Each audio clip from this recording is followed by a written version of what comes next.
Hello friends, welcome to my channel sisters. எல்லோரும் எப்படி இருக்கீங்க? நல்லா இருப்பீங்கன்னு நினைக்கிறேன். எல்லோரும் நல்லபடியாக இருங்க. எல்லார் வீட்லேயும் மேக்ஸிமம் ஆனுவல் எக்ஸாம் நடந்துகிட்ருக்குன்னு நினைக்கிறேன். அதாவது பெரிய பிள்ளைங்களுக்குலாம் நடந்துக்கிட்டு இருக்கு. குட்டி பிள்ளைங்களுக்குலாம் ஏப்ரல் ஃபஸ்ட் வீக்லேருந்து ஸ்டார்ட் ஆகும்னு நினைக்கிறேன். என்ன பண்ணிகிட்ருக்கீங்க? ஃபைனல் ப்ரிப்ரேஷன் நடந்துகிட்ருக்கா? கொஞ்சம் பொறுமையை கடைபிடிங்க. ஏன்னா ரொம்ப ஃபோர்ஸாக ஏதாவது சொன்னோம் அப்படின்னா கதையே நடக்க மாட்டேங்குது. அதனால் கொஞ்சம் பொறுமையை காத்து நமக்கு வேண்டிய வேலையை வாங்கிக்கோங்க. அவங்களுக்கும் நல்ல மார்க்கு கிடைக்கும். இந்த அலமளப்பில் தான் நான் 10 நாளாக வீடியோ போடணும்னு நினைக்கிறேன். என்னால் போடவே முடியலப்பா. இந்த வீடியோஸில் புதன், வியாழன், வெள்ளி 3 நாள் பூஜா வீடியோஸ் சேர்த்து கொடுத்துருக்கேன். அன்றைக்கி சஷ்டி, வளர்பிறை சஷ்டி, அப்புறம் கார்த்திகையும் கூட. நாம் சஷ்டி கார்த்திகை விரதம் எடுக்கிறோம் இல்லையா, அது ரெண்டும் ஒரு சேர வந்திருந்தது. அன்னைக்கு ராஜாவுக்கு ஃபஸ்ட்டு எக்ஸாம் தமிழ். அதனால் அவனை கொண்டு போய் ஸ்கூலில் விட்டுட்டு காலையிலேயே இந்த பூஜையெல்லாம் முடிச்சிட்டேன். காலையிலேயே சாதம், சாம்பார் எல்லாம் வச்சு சாமிக்கு நைவேத்தியமும் பண்ணியாச்சு. எப்பயும் போல் வெக்காளியம்மன்ட்ட கூட்டிகிட்டு போயிட்டு ஒரு சின்ன பூஜை போட்டுட்டு கொண்டு போய் ஸ்கூலில் விட்டுட்டு வந்துட்டேன். ஸ்கூலில் விட்டுட்டு நான் திரும்பியும் பஞ்சவர்ண சாமி கோயிலுக்கு போனேன். முருகன் சுவாமிக்கு விளக்கு போடலாம் அப்படின்ட்டு. பஞ்சவர்ணசாமி கோயில் அந்த ரோடே முன்னாடியும் பின்னாடியும் பார்த்திங்கன்னா அவ்வளோ காய்கறி சந்தை இருக்கும்.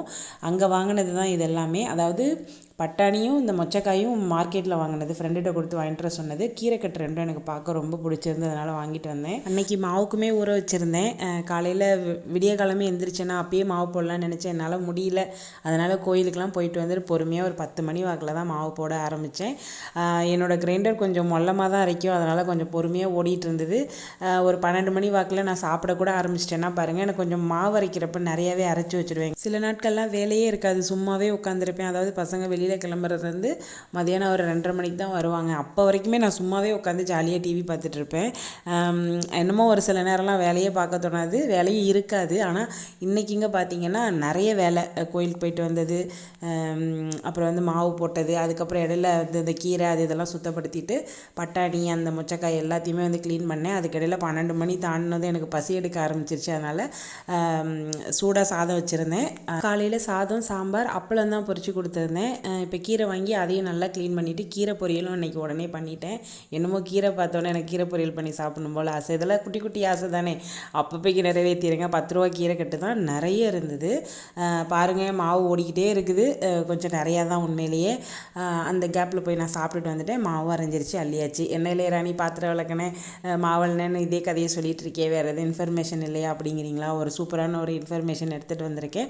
உங்களுக்கு இது பிடிச்சதுன்னா கண்டிப்பாக கமெண்ட் செக்ஷனில் சொல்லுங்கள். என்ன அப்படின்னா, உங்கள் வாழ்க்கையில் இந்த மாதிரி மனிதர்களை சந்திச்சிருக்கீங்களா அப்படின்னு இதுக்கு நம்ம ஒரு டைட்டில் வச்சுக்கலாம். என்ன அப்படின்னா, நாம் ஒரு புது முயற்சி எடுக்கிறோன்னு வைங்களேன். அதை நம்ம ரத்த உறவுகள்கிட்ட சொல்கிறப்ப, அதாவது எனக்கு இப்போ யார் இருக்கா, அம்மா, அக்கா, அதில் இருக்கிற நல்லது கிட்டதெல்லாம் வெளிப்படையாக சொல்லிவிடுவாங்க. வேணா ராணி இதை செய்யாத மாட்டிக்குவேன் அப்படின்றவாங்க அக்காலாம். அம்மா அவங்களுக்கு எவ்வளோ நல்ல வாழ்த்து சொல்ல முடியுமோ சொல்லி செஞ்சுக்கோ அப்படின்னு சொல்லுவாங்க. இது ஓகேவா? இதுதான் உண்மையான வாழ்த்து. ஆனால் நம்ம ஒரு முயற்சி எடுக்கிறோம், அதை நம்ம ஃப்ரெண்ட்ஸு இல்லைனா சுற்றி இருக்கிற சர்க்கிள்லாம் இருக்கிறவங்கெல்லாம் பார்த்துட்டு தான் இருப்பாங்க. அதில் ஏதோ ஒரு பிழை நடக்குதுன்னா அந்த தருணத்திலேயே நிறுத்தி, இல்லை ராணி இதை அப்படி பண்ணாதீங்க அப்படின்னு சொல்லலாம். இல்லை அப்படி பண்ணினீங்கன்னா இந்த மாதிரி பிரச்சனை வரும்னு நான் நினைக்கிறேன், கொஞ்சம் நீங்கள் அதை யோசிச்சு பாருங்கள் அப்படின்னு சொல்லலாம். இந்த 2 விதமாக சொல்லலாமா? ஆனால் நாம் அதை செய்கிற வரைக்கும் பார்த்துட்டு நல்லதாக முடிஞ்சால் பொறாமப்படுறாங்க. எதையாவது நமக்கு நஷ்டம் ஏற்படுற மாதிரியோ இல்லை நாம் கஷ்டப்படுற மாதிரியோ தெரிஞ்சுது அப்படின்னா அப்போ மட்டும் எங்கேருந்து தான் வருவாங்களோ தெரியாது. நான் அப்பயே நினச்சேன், நீங்கள் இந்த மாதிரி பண்ணுறீங்களே, வேணான்னு சொல்லலாம்னு நினச்சேன், ஆனால் நீங்கள் ஏதாவது நினச்சிக்குவீங்களோ அப்படின்னு சொல்லிட்டு நான் பேசாமல் இருந்தேன் அப்படின்னு. நாம் பல நஷ்டங்களை சந்தித்து உட்காந்துருக்க அந்த தருணத்தில் சொல்கிறப்ப எவ்வளோ கோவம் வரும் தெரியுங்களா? அதுக்கு சொல்லாமே இருந்துட்டு போங்களேன். முதல்லையும் சொல்லலைல்ல, கடைசி வரைக்கும் அதையும் சொல்லாமே விட்டுடணும் இல்லையா? ஆனால் அவங்களுக்கும் ஒரு சில குற்ற உணர்ச்சி இருக்குமா என்னன்னு எனக்கு தெரியல.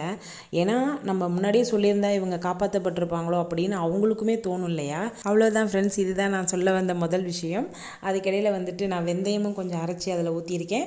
அப்புறம் உளுந்துமே 2 கல் அதையும் ஓட்டி நல்லா பெரிய குண்டானில் வச்சு கரைச்சோம்னா பொங்கி கீழே வழியாது. பார்க்க கொஞ்சம் பெருசாக இருக்கிற மாதிரி இருக்கும். ஆனால் ஒரு குட்டி பவுனிக்குள்ளேயே அதை மாற்றி ஊற்றி வச்சுருவேன். இந்த மாவரைக்கிறது புதன்கிழமை ஃப்ரெஷ்ஷாக பண்ணதா, மதியம் நைட்டுக்கெலாம் புளிக்கலை. அதனால் அடுத்த நாள் எச்சிப்படாமல் நல்லா ஃப்ரெஷ்ஷான மாவாக இருந்ததுனால ஸ்கூலுக்கு ஸ்கூலுக்கும் டிஃபன் தான். அதனால் சாமிக்குமே அன்றைக்கி இட்லியும் சாம்பாரும் தான். தட்சிணாமூர்த்தி சுவாமிக்கு இதுதான் படைக்கணும் அதுதான் படைக்கணும்னு சொல்லிட்டு எப்பயும் போட்டு குழப்பிக்காதீங்க. நம்மக்கிட்ட என்ன இருக்கோ அதை சுத்தமாக யாரும் சாப்பிட்றதுக்கு முன்னாடி சாமிக்கிட்ட வச்சு நீர் மாற்றிக்கோங்க. இதுவே போதுமானதுன்னு நான் நினைக்கிறேன். இந்த மாதிரி பண்ணலாமா பண்ணக்கூடாதான்னு யாராவது பெரியவங்க இருந்தால் சொல்லுங்கள். இந்த கடையில் இருக்கிறது வெள்ளிக்கிழமை காலையில் ஸ்கூலுக்கு வந்து பசங்களுக்கு செஞ்சது வெஜிடபிள் ரைஸும் உருளைக்கிழங்கு பட்டாணி வறுவலும். அதுக்கப்புறமேட்டுக்கு தான் நான் வெள்ளிக்கிழமை கொஞ்சம் லேட்டாக தான் க்ளீன் பண்ணேன். மொதல் 2 நாளுமே ரொம்ப ஹெவி ஒர்க் அப்படிங்கிறதுனால வெள்ளிக்கிழமை பொறுமையாக பண்ணிக்கலாம் அப்படின்ட்டு அது மணிமாமாவுக்கு அந்த சாப்பாடு எடுத்து வச்சுருந்தேன். மதியானம் சூடு பண்ணி கொடுத்தாச்சு. சாமிக்கு வந்து அன்றைக்கி வெள்ளிக்கிழமைங்கிறதுனால சக்கரை பொங்கல் பண்ணி நம்ம நைவேத்தியம் பண்ணிடலான்னு சக்கரை பொங்கல் பண்ணியிருந்தேன். செம்ம சூப்பராக இருந்தது. எப்பயுமே என்னோடய பொங்கல் கொஞ்சம் ஒரு பாயிண்ட் வெல்லம் கம்மியாக இருக்கும். அன்றைக்கி நான் கை நிறையவே அள்ளி போட்டேன். ரொம்ப சூப்பராக இருந்தது. நிறைய நெய் ஊற்றி அவ்வளோ சீக்கிரமாக காலியாகாது. அன்றைக்கி வந்து சீக்கிரமாகவே காலியாகிடுது. வெள்ளிக்கிழமைனாலே மனசுக்குள்ளே ஒரு சந்தோஷம்தான் இல்லைங்களா? அம்மா அலங்காரம் பண்ணி பார்க்குறதுல எனக்கு அவ்வளோ ஒரு ஆனந்தம். இந்த வாரம் ஞாயிற்றுக்கிழமை வந்து சமயபுரம் அம்மாவுக்கு வந்து முதல் பூ. யார் யாரெல்லாம் திருச்சியில் இருக்கீங்க பூவுக்கு போனீங்களா? பாத யாத்திரை யாராவது போனீங்களான்னு எனக்கு சொல்லுங்கள். இந்த முதல் வாரம் என்னால் செய்ய முடியல. இல்லைன்னா அம்மாவுக்கு வந்து மாலையெல்லாம் போட்டு அந்த நீர்மோர் அந்த பானகம் எல்லாம் செஞ்சு சாமி கும்பிடுவோம். நினைவு இருக்குங்களா? நம்ம அடுத்த வாரம் சூப்பராக பண்ணிடலாம். தடபுடலாக இல்லை, அம்மா பச்சை பட்டினி விரதம் இருக்கிறாங்க. அவங்களுக்கு என்ன செய்யணுமோ அதை அழகாக செஞ்சு மனநிறைவோடு சாமி கும்பிடலாம். இந்த 28 நாட்கள்லையுமே உங்களால் எவ்வளவு முடியுதோ உடலை வருத்திக்காமல் உடல்நிலையும் பார்த்துக்கோங்க. அம்மாவுக்காக விரதம் எடுங்க. வெள்ளி ஞாயிறு அந்த மாதிரி நாட்கள்லையாவது ஓரளவுக்கு ஹெவியாக ஃபுட்டு வந்து சாப்பிடாம அந்த மாதிரி நீர்மோர் பானகம் அந்த கேழ்வரகு கூழ் அந்த மாதிரி குடித்து இருந்து பாருங்கள். உடம்புக்கும் நல்லது. அம்மா கூட விரதம் இருந்த மாதிரி ஒரு ஆத்ம திருப்தி. மாலை போடுறவங்க வந்து இந்த 28 நாளில் தேர் வரைக்குமே வந்து நான்வெஜ் சாப்பிட மாட்டோம். இந்த ஒரு 4-5 வருஷமாக எடுத்துக்கிட்ட பழக்கம்தான் இது. இல்லைனா நாள் ஒரு 2-3 நாள் மாலை போகிறதுக்கு 2-3 நாள் முன்னாடி வரைக்கும் கூட நான் வந்து நான்வெஜ் சாப்பிட்ருக்கேன். போக போக நமக்கே அந்த பக்குவ நிலை வர வர நமக்கு என்னென்ன சாமி சொல்லணுமோ அதை வந்து நமக்கு உணர்த்துவாங்க. யார் மூலியமாவது கப்புன்னு பிடிச்சிக்கோங்க. விரத முறைகளை மாற்றிக்கோங்க. ஒன்றும் பிரச்சனை இல்லை. சிஸ்டர் ஒருத்தவங்க சொன்னாங்க 2 ஊதுபத்தி வேண்டாம் 3 ஊதுபத்தி ஏற்றிக்கோங்க, கோயிலில் குருக்கள் சொன்னாங்க அப்படின்னு சொல்லி போட்டிருந்தாங்கன்னு நினைக்கிறேன். சிஸ்டர் 3 ஊதுபத்தி ஏற்றியாச்சு. அன்றைக்கி வெள்ளிக்கிழமை வீடும் க்ளீனாக சுத்தபத்தமாக இருக்குது அப்படிங்கிறதுனால மிளகா மல்லி அரைச்சிடலாம் அப்படின்னு சொல்லிட்டு ரெடி பண்ணிகிட்டு இருந்தேன். காலையிலேயே போய் மொட்டை மாடியில் போய் மிளகாவை போட்டேன். நல்லா அப்படி உடச்சி பார்த்தா டப்புன்னு உடையும் இல்லைங்களா? அந்த மாதிரி அது ரெடியாக இருந்தது. மணிமாமாவும் ஃப்ரீயாக இருந்தாங்களா, அரைச்சிட்டு வந்து கொடுக்குறீங்களா அப்படின்னு சரின்னாரு. அதனால் இதெல்லாம் வெயிலில் காய வைக்கிற அளவுக்கு நமக்கு அங்கே எப்படி சொல்கிறது வேலை நிறையா அன்றைக்கி வெள்ளிக்கிழமை. அதனால் எல்லாத்தையும் வறுத்தி அரைச்சிடலாம், வாசமாகவும் இருக்கும் அப்படின்னு சொல்லிட்டு இது அத்தனை ஐட்டத்தையும் நல்லா சல்லடையில் சலிச்சுட்டு அப்புறம் முரத்தில் போட்டு 2 புடைச்சிட்டு நேராக சட்டியில் சேர்த்து வறுத்து நம்ம இந்த ட்ரே மணிமாமா வாங்கி கொடுத்தாங்க. ரொம்ப வசதியாக இருக்குது. உங்களாலேயும் வாய்ப்பு இருந்ததுன்னா இந்த மாதிரி ட்ரே ஒன்று வாங்கி வச்சுக்கோங்க. காலத்துக்கும் நமக்கு உபயோகப்படும். மல்லி வந்து 2 கிலோ, மிளகா 1 கிலோ, சோம்பு ஜீரகம் மிளகு வந்து 100 கிராம், கடலைப்பருப்பு 1/2 கிலோ, விரலி மஞ்சள் வந்து 300 கிராம். இதுதான் என்னோடய குழம்புத்தூள். எங்கள் மாமியாரும் இப்படி தான் அரைப்பாங்க, எங்கள் அம்மா வீட்லேயும் அப்படி தான் அரைப்பாங்க. மற்றபடி சாம்பார் தூள்னு தனியாக அரைக்கிறாங்க. அதை எனக்கு அரைச்சி பார்க்கணுன்னு ஒரு நாள் ஆசை. அப்புறம் இதுவே தான் இப்போ ஒரு 4-5 மாதம் எங்களுக்கு ஓடும். நல்லா கம்மியான அளவில் சாம்பார் தூள் ஒரு நாள் அரைச்சி பார்க்கலாம். அதில் என்ன உளுந்து வெந்தயம் கருவேப்பிலை பெருங்காயம் அதெல்லாம் சேர்க்குறாங்க. இது மேக்ஸிமம் எங்களுக்கு மீன் குழம்புக்கும் கறி குழம்புக்கும் தான் இந்த மிளகாத்தூள் அவ்வளோ செட் ஆகும். இட்லி சாம்பாருக்கு நல்லா இருக்காதுன்னு சொல்ல வரல. இப்போ இந்த சக்தி மசாலா தூள் 1 ஸ்பூன் போட்டாலே சூப்பராக இருக்குது இல்லையா?